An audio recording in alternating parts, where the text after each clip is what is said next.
Jagan CM అయితే నీ పరిస్థితి ఏంటన్న సీనియర్తో చింతమనేని ఏమన్నాడో తెలుసా? రాజకీయ జీవితం, పర్సనల్ జీవితం వేరు. ఇది గ్రహిస్తే ప్రజలు, పాలకులు సంతోషంగా ఉంటారు. అభివృద్ధి జరుగుతుంది. కానీ అలా కాకుండా ప్రజాక్షేత్రం వచ్చిన తరువాత బూతులు మాట్లాడితే ప్రజలు నిల్చోబెట్టి నీతులు చెబుతారు.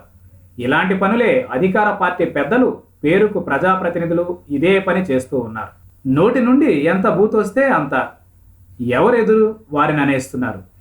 ఈ దూకుడు జగన్పై కాస్త ఎక్కువగానే చూపిస్తున్నారు. ఎంత మాట అంటే అంత మాటలు అనేస్తున్నారు. ఆ తర్వాత తీరిగ్గా విశ్లేషించుకుంటే అమ్మని ఇంత మాట అనేసామా అమ్మో అని గుండెలు బాధేసుకుంటున్నారు.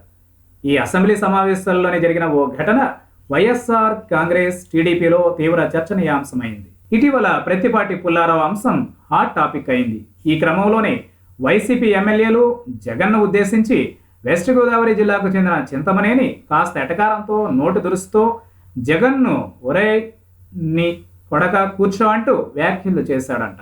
ఇంకా చండాలంగా జగన్ను తిట్టిపోశాడంట. నోటికి అద్దు అదుపు లేకుండా బూతులు తిట్టాడంట. ఈ విషయాన్ని సాక్షి టీవీలో మార్నింగ్ డిస్కషన్లో ఓ ఎమ్మెల్యే చెప్పుకొచ్చాడు. వైసీపీ ఎమ్మెల్యేలు కూడా విమర్శించారు. జగన్ కూడా అదే రోజు మందలించినట్లుగా గుసగుసలు వినిపిస్తూ ఉన్నాయి. జగనే కాదు, సొంత పార్టీ ఎమ్మెల్యేలు కూడా చింతమనేనికి చెప్పారంట, నీకంత వ్యక్తిగత కక్ష పనికిరాదు, అవతల ఉన్నది ప్రతిపక్షం నేత అన్న సంగతి గుర్తుపెట్టుకోవాలి. ఎప్పుడూ టైం ఒకేలా ఉండదు అని ఓ సీనియర్ నేత మందలింపుగా వ్యాఖ్యలు చేశాడంట. మనం పద్ధతి ప్రకారం ఇష్యూ మీద విమర్శలు చేయవచ్చు, కానీ ఇలా చేయడం మంచిది కాదని చెప్పారంట.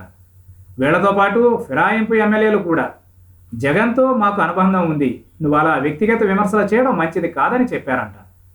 తను అన్న మాటలను రివ్యూ చేసుకున్న సదరు ఎమ్మెల్యే అంత పెద్ద మాటలు అనేసానా, ఇంకేముంది, జగన్ సీఎం అయితే నేనే ముందుగా జేబులు కొట్టైనా జైలుకు పోతా, బయట ఉంటే నా బతికేం గాను, ప్రతిపక్షం ఈసారి అధికారంలోకి వస్తే నాకు దిమ్మ తిరిగిపోతుందని అంటున్నాడట.